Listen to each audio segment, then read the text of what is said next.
Hi, everybody. I am so excited to be here today. I am a true LA native, so to be here in New York, where Pride was really born, I was coming across the bridge, one of the bridges, I don't know this place very well, but just I kind of started to tear up a little bit.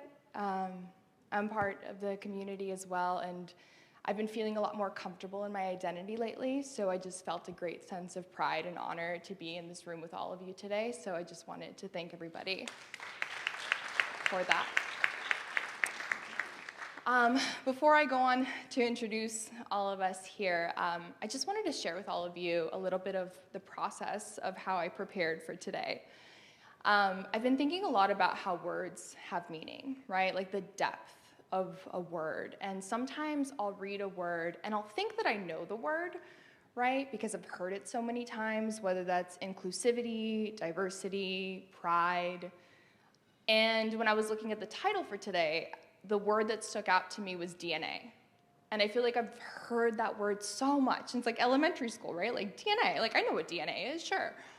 But instead, I was like paused, because pause is so important, and I looked up the word and what does that word mean. And the true definition of DNA is the fundamental and distinctive qualities of someone or something, especially when regarded as unchangeable.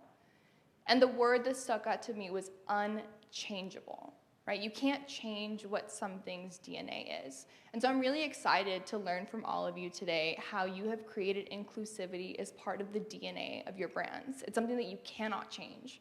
I don't know about y'all, but I've been seeing a lot of, what's the word for it? People speaking up about rainbow washing. And so I think it's just a very important time that we're living in today. So I'd like to introduce myself. My name is Mariah Picou, and I'm the Senior Creative Manager at MyCode. My pronouns are they, she, and I am a Latinx, queer, non-binary, trans being, and that is part of my DNA. I would love for each of you to introduce yourselves, and if you would like to share something that's part of your DNA, whether that's your integrity, your honesty, whatever that means to you.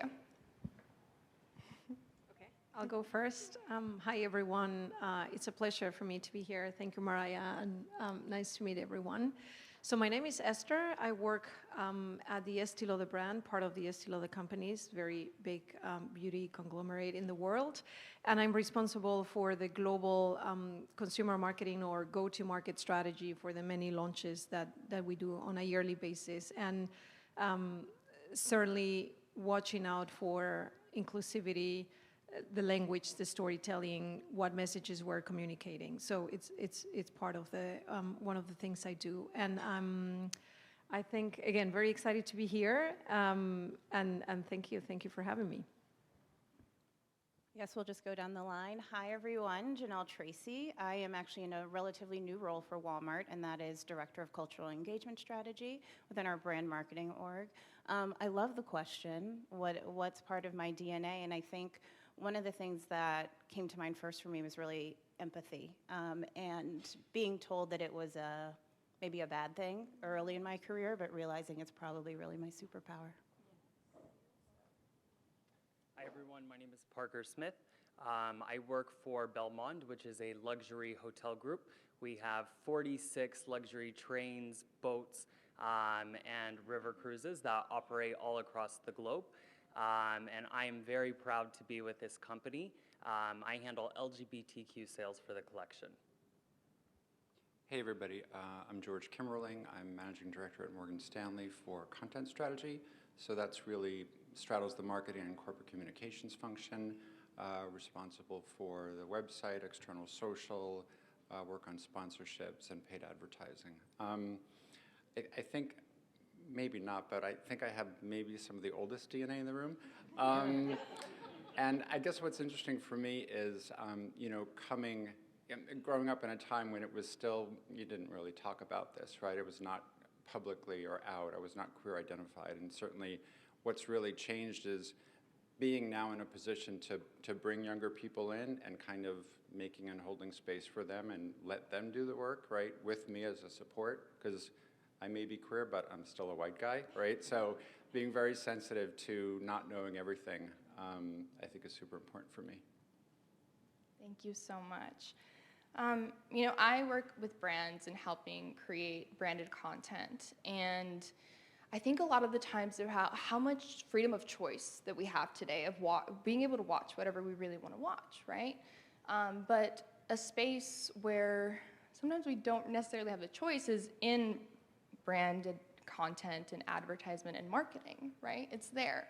So when we get to create this kind of content, we really have a duty to create inclusivity as part of these messages, right? We really get to change the narrative that's being put out there. I know for myself growing up, I didn't see a lot of people that looked like me or sounded like me. And I'm really grateful for people who are trying to change that narrative more and more. So my question for all of you is, how are your brands making inclusivity part of your DNA and not just using the communities as a marketing tool, but truly integrating it as part of the brand?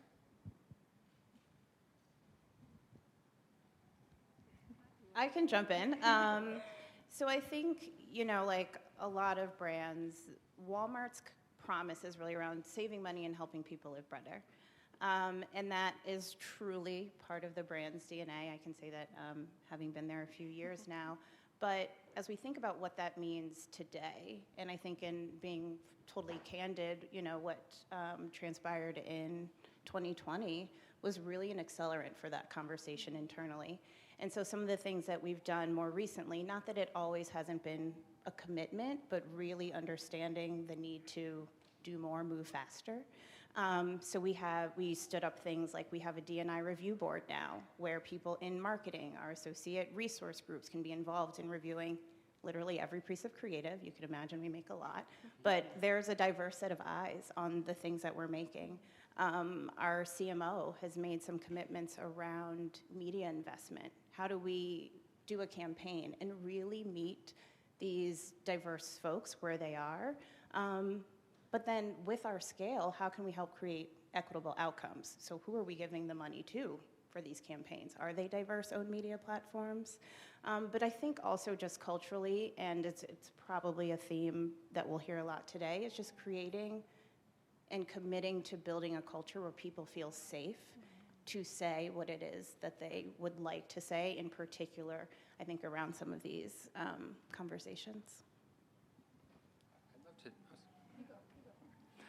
Just picking up on what you said, I think that relationship of what you do inside the company and what you say outside the company is just super critical. You know, I think, you know, at Morgan Stanley, I remember when I interviewed there and I came from publishing, which was, you know, super gay. And, you know, I thought, Wall Street, you know, this is going to be scary. But, you know, one of my bosses was like queer and right out to me in the beginning. And, but if you can make that space, right, for people to say, you know, anyone in the approval chain, like, this is all white people, or like, where are the same-sex couples, right? And then you can begin to change the inside, and then you can show what's true about your company outside and be authentic in doing that, I think. So I can switch it off? Okay. So you were saying, how are you incorporating in your DNA? So at the Estee Lauder brand, at the Estee Lauder companies, as much as we're doing, and we're going very fast, but the first thing I'd like to say, it's going to be a long journey.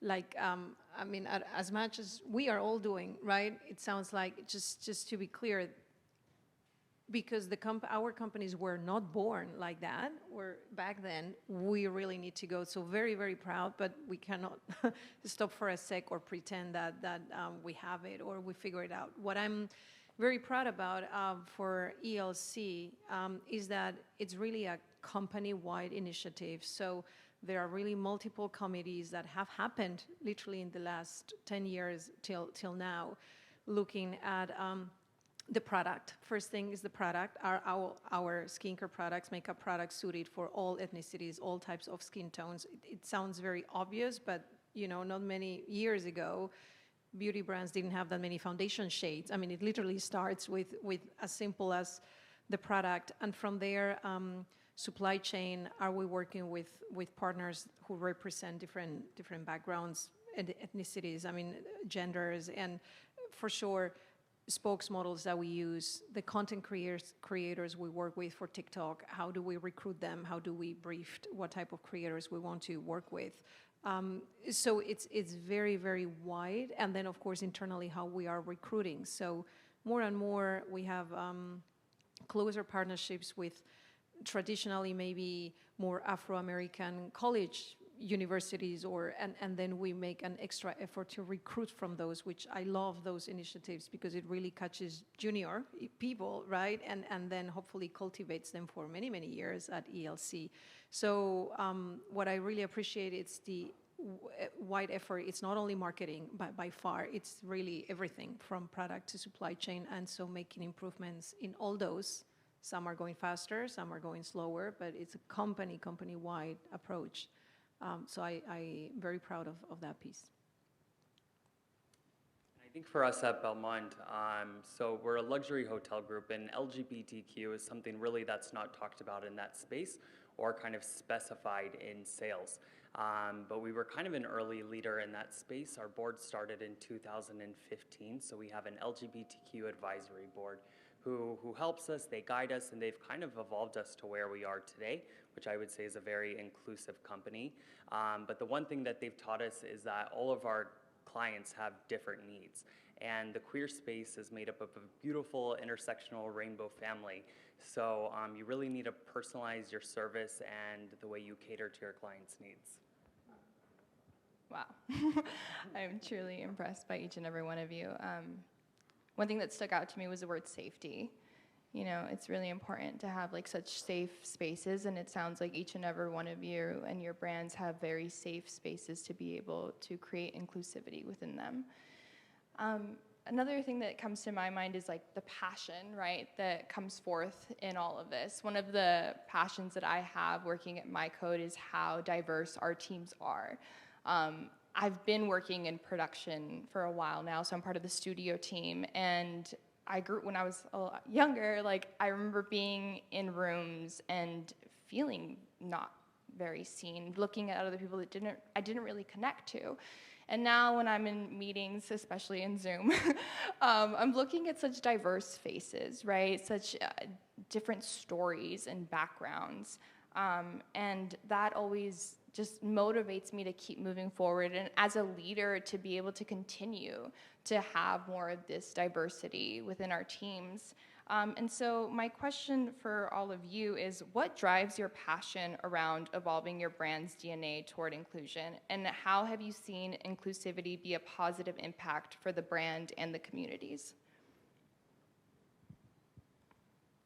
So for the impacts are so positive and so many. I would maybe call out two things. I think impact for the brand, we're all hearing more and more about employee engagement really directly contributes revenue, profit, everything. So really the employee, the task force is everything. So the more recognized, safe, all of that they are, it will directly contribute to the brand's success. So internally for sure.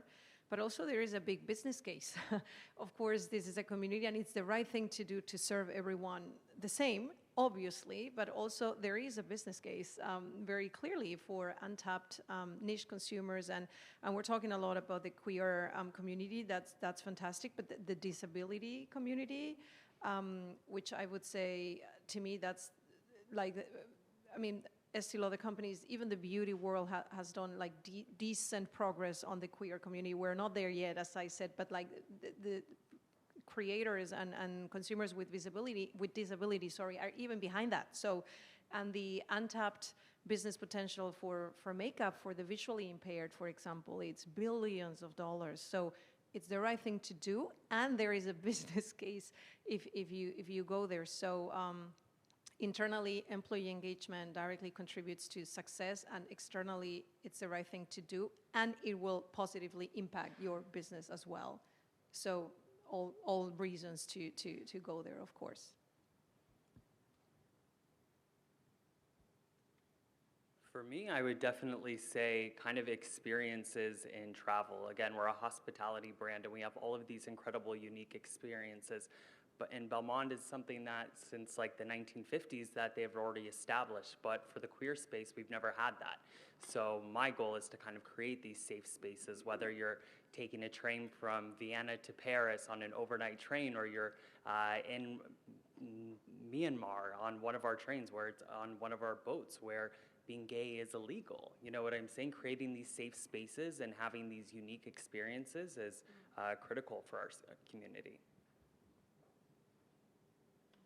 I think one of the things for us is, and for me personally, is trying to make sure that we're doing some of the work every day, that we're thinking about, and my colleague who runs social media is here with me today, thinking about every post, right? Thinking about the picture in that post, so that we're really trying to build a brand narrative rather than just show that we're something, right? I think the other thing is Morgan Stanley marketing has always been about sort of the people and the ideas at the firm, So rather than trying to, certainly we're selling stuff, but it's not sort of a CPG company.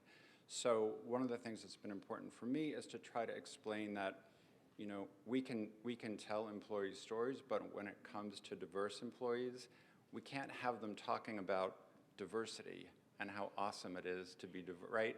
We have to have them talking about the business of the firm, right? They just have to be there talking about what's core to our business, right? So I think, anyway, that's part of what I've been trying to push for. I think for me, in terms of personal passion and why I get so excited about this work is, frankly, from a lived experience. What my professional career felt like. I've been nerding out about marketing since I was a kid. I'm going to date myself, but do folks remember like the Nike ads where it was just like the single shoe on the white background? Okay, so I ripped all those out of magazines and taped them to my wall. So I was all about advertising and marketing for my entire life, but when I started on this journey, I wasn't seeing myself, frankly, in the office or really in the work. So I'm very driven by that, and then also transparently a really candid conversation with a friend of mine who identifies as part of the queer community. Like I said, I'm an empath. I was like, I'm an ally. I'm out here. I get it, y'all. And she and I just had this heart-to-heart one evening, and I realized how I felt when I didn't feel represented or included. And I thought I was on this journey of doing the right thing, but how much more I could do.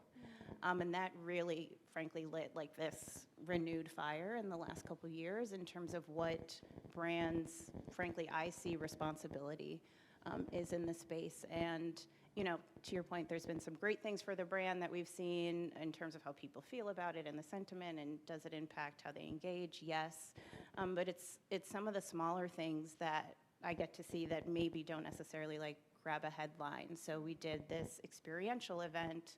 I don't know if folks saw, but Walmart did like around back to school last year, this homecoming experience with different performers, and it was live streamed. But there was a school where most of the students were living below the poverty line and didn't get access to things like this. And so to just be able to hear the stories from the team on the ground about the band that got to go on stage and perform with Imagine Dragons and what that meant to them, those are the things that kind of keep me going and committed to this work.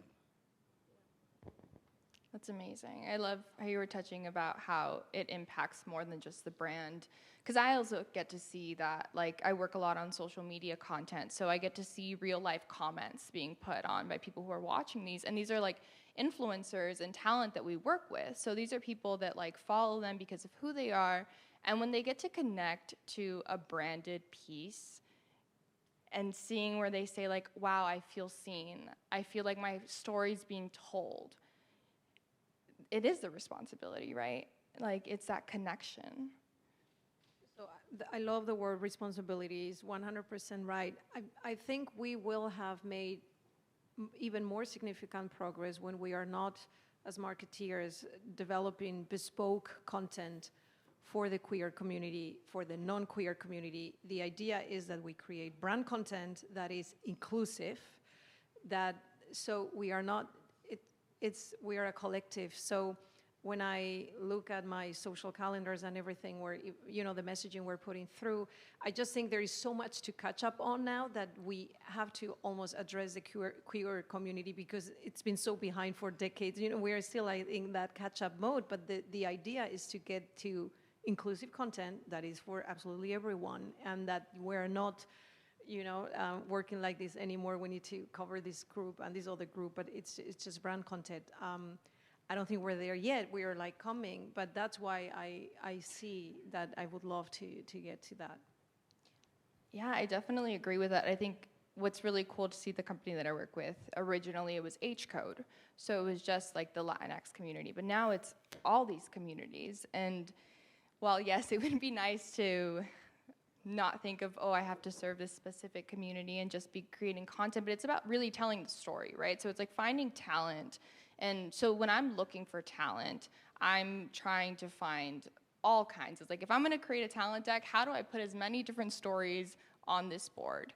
And sometimes it's a little scary in the sense that sometimes I'm ignorant, and not in the negative term, right? More of like the actual definition of the word, which is a lack of awareness or knowledge. And I know that myself and my team, sometimes we do run into this fear of, are we being inclusive enough? Are we doing this right? And what we encourage each other to do is to go out and do the research, right? Bring on people onto the teams of the stories that we're going to be telling so that they're authentic and truthful, because then it shows in those pieces and in the marketing of it. And so I'm curious about how all of you encourage your teams to test and learn new ways of connecting with these audiences that haven't been tried by your organizations before. I think a couple things we do is, one, again, in terms of creating a safe space, actually being very intentional about listening to the diverse, more junior voices in the room. I mean, again, don't want to generalize, but there's just so much knowledge there, and not letting the sometimes size and scale and bureaucracy of meetings or spaces, hopefully, push those ideas down.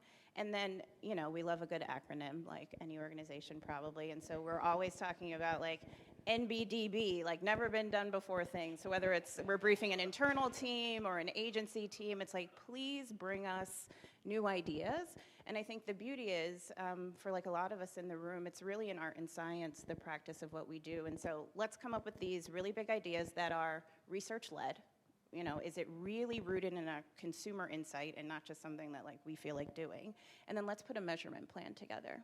I think that is something that at least I have found has really kind of gotten some things over the line in terms of, okay, we haven't done it before, this is the insight it's rooted in, here's how we're gonna measure if it was successful or not, to help us potentially either say, okay, don't do that again, or here's how we might optimize going forward.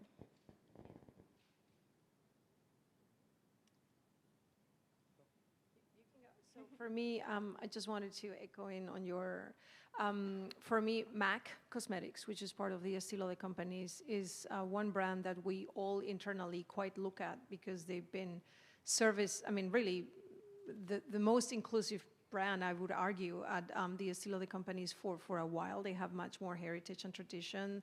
Their staff is also more diverse than at other brands. So I think for many reasons, internally, it's a brand we looked at, certainly in this space. But I think Clinique just launched an avatar collection as NFTs, just happened yesterday. You may have seen the news, and it's 7 avatars, female, because it's a female product in this case. But I just want to call out, it's again 7 avatars. 3 have a disability.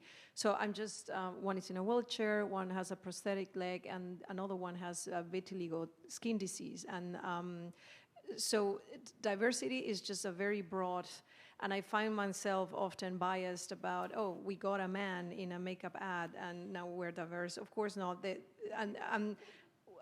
I've been thinking about gender much more than I've been thinking about disability. So I just want to show my thought process about diversity is so broad and so big, and it's not perfection. It's making every day a little something, as you were saying, every day, let's do something.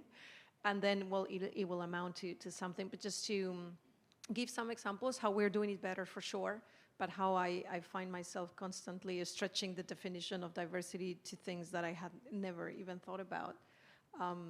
Yes. Just one thing, I think, you know, there we go.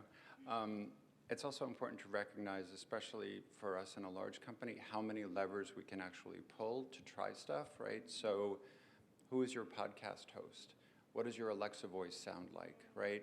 Those are maybe a little bit bigger than we did a couple of tweets that didn't do so good, right? But I think it's also important to encourage your team maybe not to do some stuff like, please don't make the Morgan Stanley logo rainbow for June. Like, just don't do that, right? You know, it actually took me a while to realize, oh, it's Pride because all the LinkedIn logos had rainbows. And I was like, oh, right, that's what that is. So there are also things that people might want to do that you just got to say, let's do something more important than that.